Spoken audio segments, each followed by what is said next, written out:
हमारे बीच में रानी लक्ष्मीबाई की धरा झांसी से बहुत ही प्यारे हम सबके आदरणीय महनीय कवि जो टीवी चैनलों पर काफी काव्य पाठ कर चुके हैं, मुंबई में शैलेश लोढ़ा जी के चैनल पर जा चुके हैं। देवेंद्र नटखट दादा अपनी नटखट अदाओं से, अपनी शब्दों की अदाओं से, शब्दों की जादूगरी से आपको हंसाने का प्रयास करेंगे। वे मुंबई, दिल्ली तमाम टीवी चैनलों पर काव्य पाठ कर चुके हैं और ये बीसलपुर का सौभाग्य है कि आदरणीय पाती राम जी ने बड़ा निवेदन करके, बड़ा प्रेम से उन्हें यहाँ पर बुलाया है। तो मैं चाहता हूँ एक बार जोरदार तालियां देवेंद्र नटखट जी के लिए, जोरदार तालियां देवेंद्र नटखट जी। झांसी वीरता की नगरी है साहब, महारानी लक्ष्मीबाई का शहर है झांसी। महारानी ने सारी दुनिया को वीरता का पाठ पढ़ाया जी। ये बात झांसी में आज भी है पाती राम जी। महारानी ने सारी दुनिया को वीरता का पाठ पढ़ाया, ये बात झांसी में आज भी है। आप कैसी भी सीधी सादी बहू लाएं, कितनी भी सीधी सादी बहू लाएं, 6 महीने झांसी में रखें। एक बार तालियां हो जाए, बारीक बात है भाई, जिसको समझना है कल वो समझ लेगा। इसी तरह की बातें करता हूं साहब मैं। कैसी भी सीधी सादी बहू लाएं, 6 महीने झांसी में रखें, झांसी का पानी पिलाएं, 6 महीने के बाद में तलवार लेके खड़ी हो जाएगी।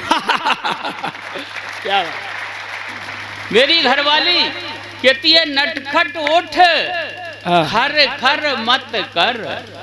खर्राटे लेकर सोता हूँ, कहती है खर खर मत कर, बर्तन सर पर रख। ये है झांसी की रानी।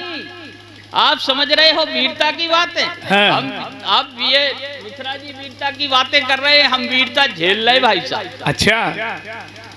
तो वो कहती है, नटखट उठ, खर खर मत कर, बर्तन सर पर रख, नल पर चले जल भर, तब बर्तन मल।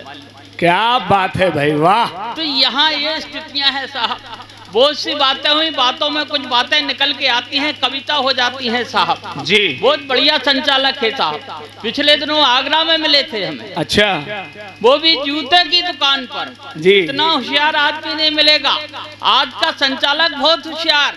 अभी अभी जूते की दुकान पर गए, एक जोड़ी जूते लेने थे, घंटे भर मोल भाव किया, तब जाके एक जूता एक दुकान से और दूसरा जूता दूसरी दुकान से। अच्छा। बात समझ में आई तो तालियां आना चाहिए। दादा की बातें तो जैसे महाकुंभ वाले IITN बाबा वाली है। एक जूता एक दुकान से और दूसरा जूता दूसरी दुकान से लिया, दोनों जूते अलग अलग भाव के थे, और घर जाके देखा तो दोनों जूते एक ही पांव के थे। क्या बात है भाई। तो जूते की दुकान पर गए, एक जोड़ी जूते लेने थे, घंटे भर मोल भाव किया, तब जाके एक जूता एक दुकान से और दूसरा जूता दूसरी दुकान से लिया, दोनों जूते अलग अलग भाव के थे, और घर जाके देखा तो दोनों जूते एक ही पांव के थे। दोनों जूते एक ही पांव के थे। और कविता कहाँ होती है साहब, दोनों जूते एक ही पांव के थे, तब इन्होंने जूतों को वापस नहीं करवाया, बल्कि पैरों को जूतों के हिसाब से एडजस्ट करवाया। क्या बात है, क्या व्यंग है, वाह, बारीक व्यंग है। यहाँ से कविता होती है साहब, हंसने की बातें हैं। मैं बहुत हल्का कवि हूँ साहब, बहुत छोटा कवि, नाम है नटखट, बिना डंडे बिना मात्रा का। दादा के शरीर से अंदाजा लगा लो कितने हल्के हैं। मेरी कविता में ना यमक है, ना श्लेष है, ना अनुप्रास है, बीच बीच में च्यवनप्रास। च्यवनप्रास है। अभी मिश्रा जी बातें, वो भी झंडू च्यवनप्रास। बहुत बड़े कवि हैं साहब, वीर रस के बड़े कवि हैं साहब। पिछले दिनों जब कारगिल का युद्ध हुआ तो फोन आया, बोले नटखट जी शहीदों को बहुत सम्मान मिल रहा, बहुत पैसा मिल रहा, मेरा बस नहीं चलता, नहीं तो मैं भी सीमा पर जाऊं और शहीद हो जाऊं। हमने कही हो जाओ, अपने बाप का क्या जाए। बोले भाई साहब समस्या है क्या, मुझे बंदूक चलानी नहीं आती। हमने कही भाई साहब बंदूक में क्या है, बंदूक उठाओ, टैगर दबाओ, कौन देखता है कहाँ लग रही है। हाँ। अरे यार, बोले नटखट जी मैं बंदूक चलाऊं तो मुझे ये भी नहीं मालूम कि नाल अपनी तरफ करूं कि दुश्मन की तरफ। हाँ। हमने कही भाई साहब आप तो नाल कहीं भी कर देना, देश का भला ही होगा। क्या बात है, ये बात तालियां हो जाए। जमा दिया दादा, जम गया। तो ये स्थितियां हैं। हम वीर रस की बातें करते, बहुत छोटी बातें करते हैं जी। देखना पाती राम जी, बहुत छोटी बात करते हैं। दो फटाके बातचीत कर रहे हैं भाई साहब जी। दो फटाके बातचीत करते हैं। वीरता की बात ऐसे भी हो सकती है जी। दो फटाके बातचीत करते हैं। एक अधजले फटाके ने, अब कविता सुन लेना साहब, स्वागत दादा। एक अधजले फटाके ने जले हुए फटाके से कहा, आप देखते जब फटाके गालते लवलेश जी कुछ घल जाते कुछ अधगले रह जाते जी। तो एक अधजले फटाके ने जले हुए फटाके से कहा, साला एक ही झटके में फट गया। हाँ। एक अधजले फटाके ने जले हुए फटाके से कहा, साला एक ही झटके में फट गया। आत्मघाती था, शरीर चिथड़ों चिथड़ों में बट गया। आह आह, क्या बात है यार, ताली होनी चाहिए यहाँ। वाह, ये बात है बड़े कवियों की। आत्मघाती था, शरीर चिथड़ों चिथड़ों में बट गया।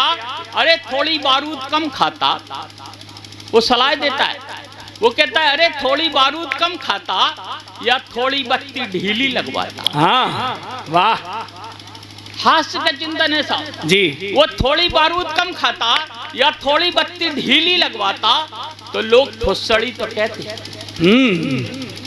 लोग फुस्सड़ी तो कहते, लेकिन जीवन बच जाता। क्या बात है, वाह। लोग फुस्सड़ी तो कहते, लेकिन जीवन बच जाता। तो घला हुआ फटाका जवाब देता, जो साहब इस देश में मिट गया। वो कहता है कि ओ खानदानी कपूत, वो कहता है कि ओ खानदानी कपूत, जीवन के नाम पर बची भभूत। हाँ। जीवन के नाम पर बची भभूत, तू हम पटाखों के नाम पर बदनुमा दाग है, हमारे दिल पर लगा छाला है। अरे आईने में अपना मुंह देख, जो देश से की गई गद्दारी की कालिक से आज भी काला। क्या बात है, आज भी काला, आज भी काला, आज भी काला, आज भी काला। बहुत बढ़िया। अब देखना साहब हास्य का चिंतन कैसे होता है। जी। गुरुजी ने चेले को समझाया, पातीराम जी हास्य का चिंतन है। गुरुजी ने चेले को समझाया, लंबा होने के लिए ताड़ासन करो। ताड़ासन से आदमी लंबा होता है जी। गुरुजी ने चेले को समझाया, लंबा होने के लिए ताड़ासन करो। हाँ। चेला गुरु के ज्ञान को चोटी में गांठ लगाकर गाड़ने लगा और निस्दिन नियमित पड़ोसिन को ताड़ने लगा। ये ताड़ासन। ताड़ासन गुरुजी ने चेले को समझाया, हाँ। लंबा होने के लिए ताड़ासन करो। चेला गुरु के ज्ञान को चोटी में गांठ लगाकर गाड़ने लगा और निस्दिन नियमित पड़ोसिन को ताड़ने लगा। एक दिन सचमुच अचंभा हो गया जब वह पड़ोसिन को लेके लंबा हो। वाह वाह, लंबा होने के लिए ताड़ासन करो। क्या बात है दादा, आनंद। लंबा और प्रयोग सही हो गया हो तो पूरा सदन ताली बजाए। जी दादा, शुद्ध लंबा हाथ होने से, के लिए ताड़ासन करो। शुद्ध हाथ से है एकदम। ये क्या बात, हंसने हंसाने वाली बातें हैं साहब। जी दादा। और छोटी बातें कहता हूँ, बहुत छोटी सी कविता सुनाता हूँ। जी दादा। युवा खेल महोत्सव के दौरान खेल मास्टर ने, कविता सुन लेना। जी। युवा खेल महोत्सव के दौरान खेल मास्टर ने लड़के और लड़कियों को खो खो का खेल खिलाया। अभी अंतर्राष्ट्रीय खो खो प्रतियोगिता हुई थी साहब। जी। युवा खेल महोत्सव के दौरान खेल मास्टर ने लड़के और लड़कियों को खो खो का खेल खिलाया। परिणाम एक सप्ताह बाद आया कि खेल खिलाड़ियों में ऐसे बीज बो गया कि एक एक लड़का एक एक लड़की में खो गया। वाह। खो खो का शब्दों पर ध्यान देना भाई साहब। एक बार पूरा सदन ताली बजा दे, कविता का मजा ले। ताली हो जाए भाई एक बार। मैं मजेदार कवि हूँ साहब। आप कविता, आप ताली बजाएंगे और बढ़िया कविता सुना। बहुत बढ़िया। युवा खेल महोत्सव के दौरान खेल मास्टर ने लड़के और लड़कियों को खो खो का खेल खिलाया। परिणाम एक सप्ताह बाद आया कि खेल खिलाड़ियों में ऐसे बीज बो गया कि एक एक लड़का एक एक लड़की में खो गया और उनके ज्ञान चक्षु जाग गए। 15 दिन में सारे स्टूडेंट भाग गए। छोटे बच्चे बड़ा खुश हो गए। 15 दिन में सारे स्टूडेंट भाग गए। प्रिंसिपल साहब ने जांच की, पातीराम जी, प्रिंसिपल साहब ने जांच की तो पाया कि इस खेल का असर बेजोड़ है, नायब है। खेल मास्टरनी के साथ गायब है। खेल मास्टर खेल मास्टर। हर हर महादेव, क्या एक बात बार है। पूरा सदन ताली बजाए, हम कविता सुना। ताली का मतलब जोरदार ताली हो जाए। वाह, बहुत बढ़िया दादा, आनंद ही आनंद। देखिए साहब, हंसने वाली बातें हैं, ज्यादा गंभीरता में नहीं लिखता, बहुत छोटी बातें लिखता हूँ जी। बहुत छोटी बातें, बहुत छोटी छोटी कविताएं। दो हीरो होंडा, अब कविता सुन लेना साहब जी। दो हीरो होंडा, दोनों सीडी डॉन, एक गाड़ी आई थी सीडी डॉन। अब कविता कैसे बनती है? दो हीरो होंडा, दोनों सीडी डॉन, दोनों 100 सीसी, दोनों समान पर अंतर महान। एक पर लिखा है माँ का आशीर्वाद और दूसरे पर ससुर जी का प्रसाद। एक पर लिखा है माँ का आशीर्वाद, ससुर जी का और प्रसाद। दूसरे पर ससुर जी का प्रसाद। हमने एक महिला से पूछा, आप मत पूछ लेना भाई साहब, हाँ। हमने एक महिला, अब कविता कैसे बनती है साहब? जी दादा। राम जी, हमने एक महिला से पूछा, मैडम आपके बाल हैं कि बवाल, इतने लंबे जैसे बिजली के खंबे, क्या है लंबे बालों का राज? वे बोली, नटखट महाराज, आपने मेरे बालों की तारीफ की है, इसलिए हम आपके बहुत आभारी हैं। आपको पता नहीं कि मेरे हस्बैंड महिला बाल विकास अधिकारी हैं। वाह, क्या बात है भाई, जय हो, बहुत बढ़िया। तो ऐसे भी कविता होती है, ज्यादा गंभीरता में जाने की जरूरत नहीं, लेकिन हास्य का कवि है, हास्य का चिंतन देता है।